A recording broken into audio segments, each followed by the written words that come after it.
ये जो मैं बना रहा हूँ असल में ये उस जहर का समाधान है जो आप लोग अपने शरीर में रोजाना जमा करते जा रहे हैं।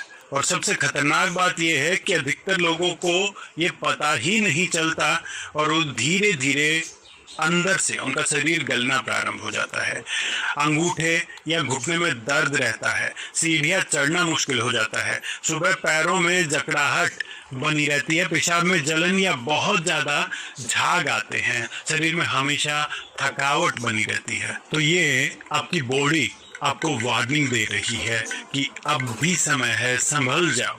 जी हाँ, ये सभी आपके बढ़े हुए यूरिक एसिड के लक्षण हैं और आप इन लक्षणों को केवल पेन किलर खाकर दबाते चले आ रहे हैं। पर क्या आपने कभी अपनी रसोई में झांक कर देखा?